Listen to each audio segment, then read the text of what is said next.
Hello, everyone. Welcome back to today's story. In this episode, we follow James and Diep through one of the most challenging moments in their journey. After weeks of silence, the truth behind Diep's sudden disappearance from social media is revealed. Her old illness has returned, leaving her weak and bedridden. As James struggles to care for her, emotions rise, and the line between strength and despair blurs. This is not just a story of sickness. It's a story of love, resilience, and hope in the face of fear. Stay with us till the end to see how James fights to protect Diep's light. And don't forget to subscribe to help us reach 10,000 subscribers. Your support means the world to us. The faint hum of the ceiling fan breaks the heavy stillness in Diep's small farmhouse. Pale sunlight filters through the thin curtains, casting trembling shadows over her face, once radiant, now drained of color. Her breaths are shallow, uneven. A glass of water on the bedside table sits untouched, its surface still. James paces back and forth, phone in hand, his nerves fraying with each passing second. He stops when the doctor pushes open the door, stethoscope swinging lightly. "She's running a high fever," the doctor says, his voice steady but grave. "Her body is extremely weak. She needs rest and close monitoring." James clenches his jaw, forcing a nod. The doctor examines Diep's eyes, swollen and red from strain. His expression tightens. Her eyes are inflamed. If the fever doesn't go down soon, she might risk permanent damage. Those words hit James like a thunderclap. His hands go cold. He looks down at Diep, her eyelashes trembling against her pale skin. "How serious is it?" he asks, his voice barely a whisper. The doctor sighs, lowering his clipboard. "Very serious. Crying only worsens the inflammation. You must keep her calm and her temperature steady." James nods again, but his throat tightens around the air. He turns slightly, just enough to hide the storm rising in his eyes. The image of Diep smiling, vibrant and full of energy, flashes in his mind. That same woman now lies before him, fragile, silent, and slipping further away. As the doctor packs his bag, the flickering oil lamp by the bed casts soft gold light across the room. James takes Diep's hand. It's cold, trembling faintly. "You'll get through this," he whispers, though deep inside, doubt gnaws at his heart. The night stretches on, long and suffocating. The doctor scribbles on his notepad, tearing off a prescription sheet. "She needs this medicine 3 times a day for 3 days, he says. "If her fever doesn't break by then, take her to the hospital immediately." James nods, gripping the note tightly, and her eyes. "How high is the risk?" The doctor hesitates, his voice quiet. 80% if the fever persists." Silence crashes over the room. James feels the air drain from his lungs. 80%. The number loops in his head, cold and merciless. He imagines Diep's world without color, her vision gone. The thought alone crushes him. The doctor adds gently, "No stress, no tears. Keep her warm and check her temperature often." James thanks him in a hoarse whisper. As the doctor leaves, the sound of the rain outside fills the room. A soft patter that soon turns into a heavy downpour. James sits back down beside Diep, placing the damp towel on her forehead, his heart pounding in rhythm with the rain. The minutes crawl by. The fever still burns through her. James picks up his phone, his voice shaking as he dials. "Mom, it's me. I'm at Diep's farm. She's sick. High fever, eye inflammation. I need the medicine and a thermometer."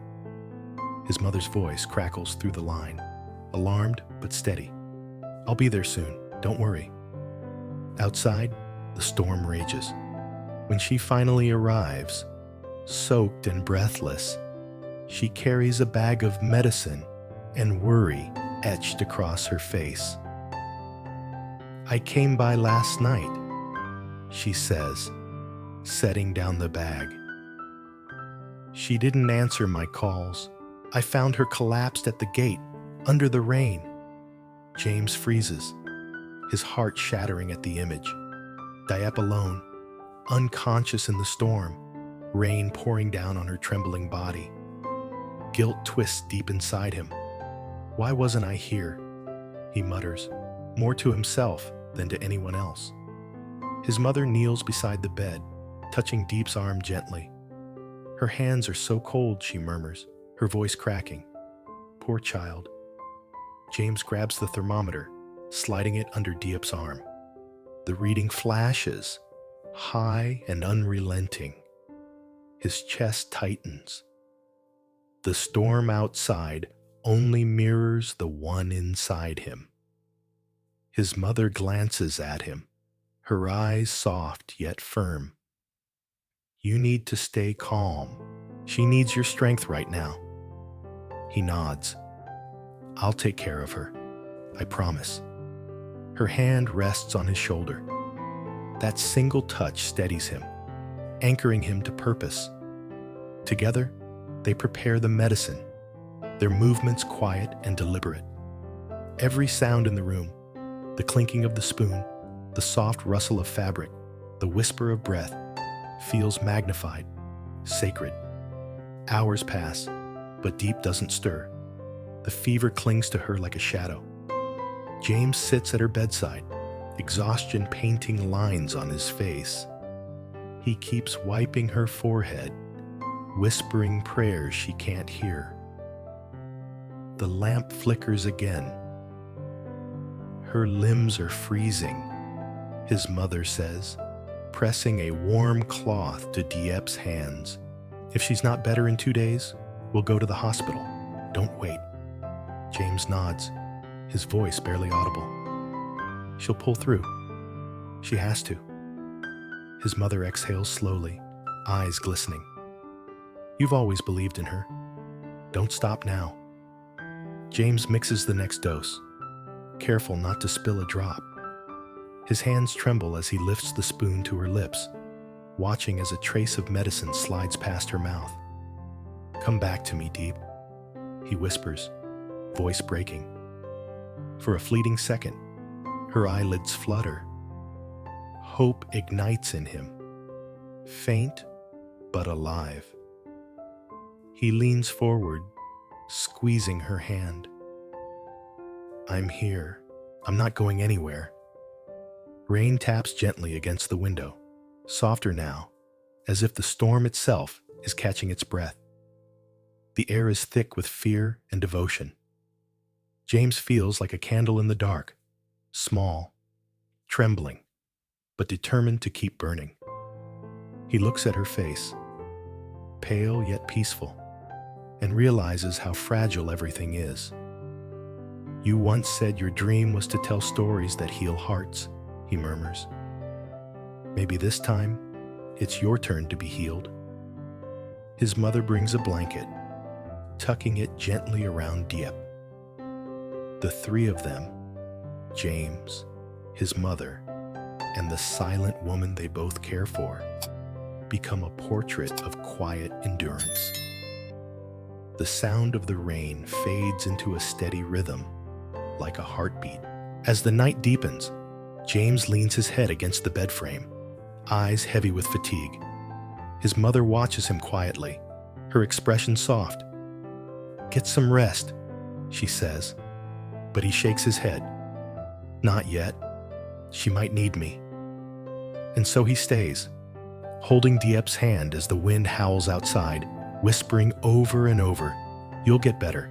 You have to." The fever burns on. but so does his hope. Morning arrives quietly, wrapped in gray mist that hangs low over the farm. The storm has passed, but the world outside still feels damp and heavy. Inside, James stirs awake, his body slumped over the edge of the bed. He blinks, eyes swollen from exhaustion. The lamp on the table has long since gone out, replaced by the pale light of dawn slipping through the curtains. Diep lies still, her skin clammy but no longer burning. James reaches out, pressing his palm gently to her forehead, and his heart skips a beat. The fever has dropped, just a little, but enough to breathe life back into his chest. "Thank God," he whispers, barely daring to believe it. His mother walks in, carrying a tray with warm soup and medicine. She sees James's face and understands immediately. "Her fever broke, didn't it?" she asks, hope glinting in her tired eyes. He nods, the first true smile in days pulling at his lips. It's lower now. She's still weak, but it's better. They share a brief moment of relief before she sets down the tray. "Let her rest for now. Once she wakes, we'll feed her something light," his mother says softly. She looks at him, her expression tender yet firm. "You should rest too." James shakes his head. "Not yet. I'll wait until she wakes." The room feels lighter, though the silence remains. Outside, birds begin to sing again, tentative but hopeful, their songs filtering through the open window. For the first time in days, James allows himself to breathe. Hours pass. The sound of the wind brushing against the trees fills the air. Then, a faint whisper breaks through. "James!" His eyes fly open.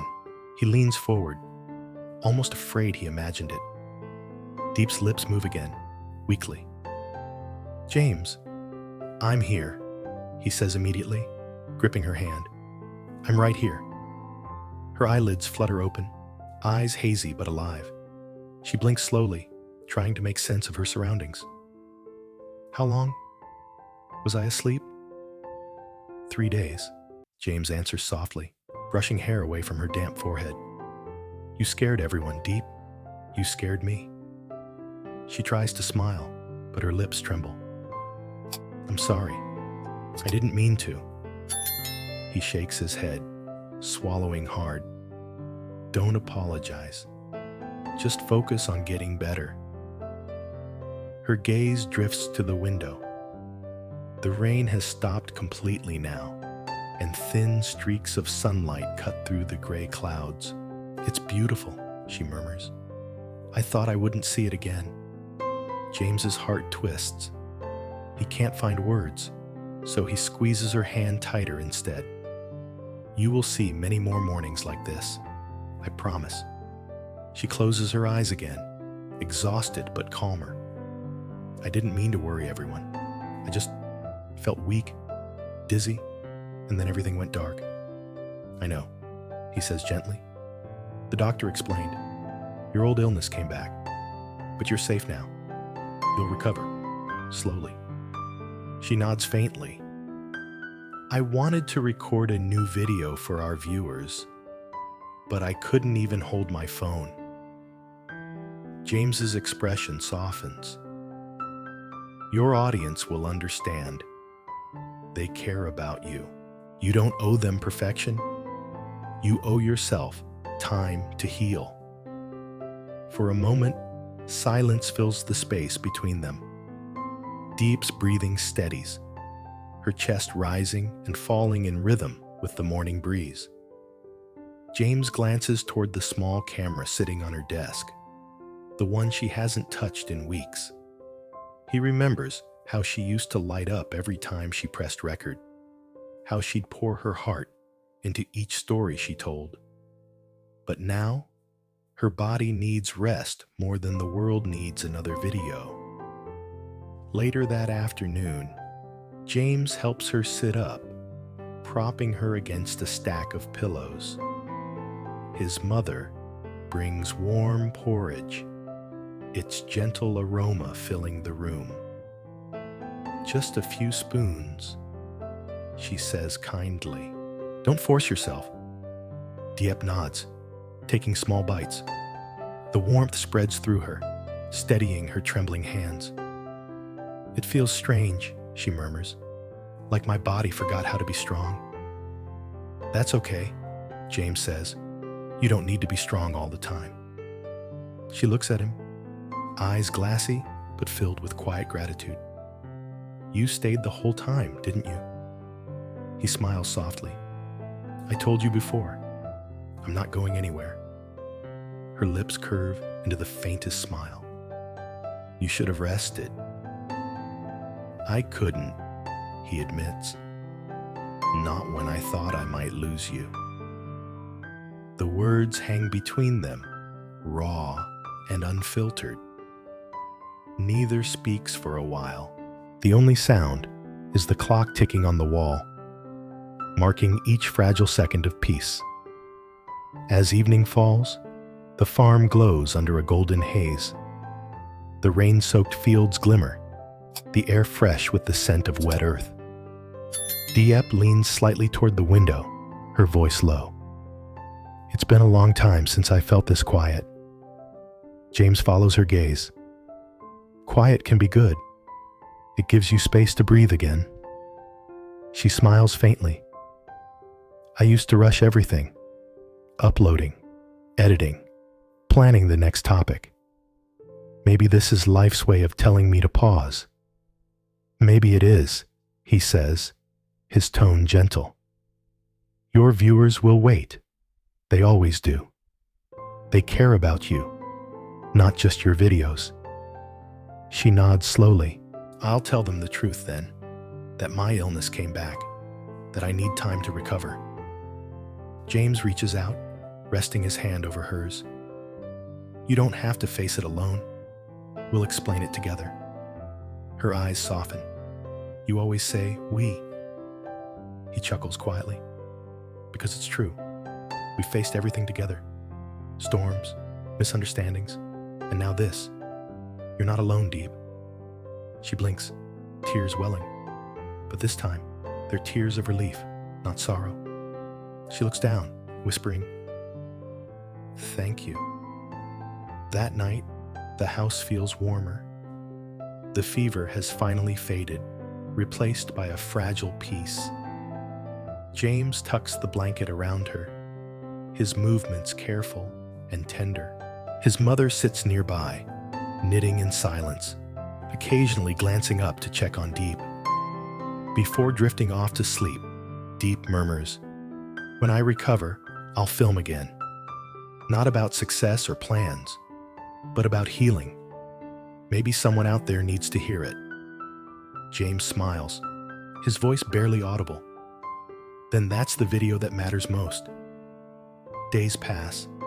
Slowly, color returns to her face. Her laughter, faint but real, echoes through the small room once more.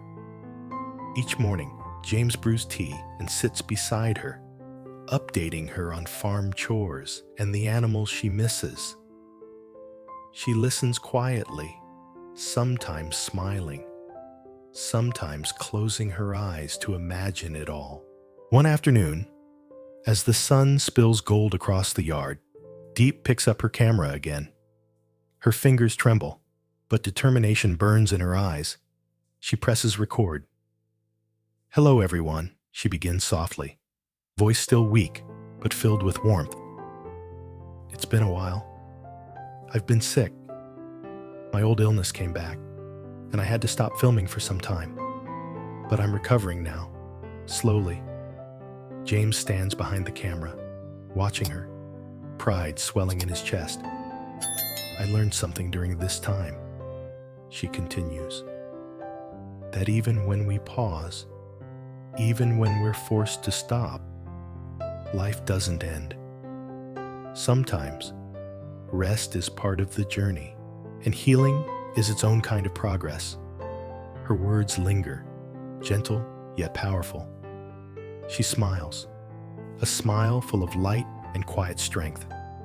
Thank you for waiting for me.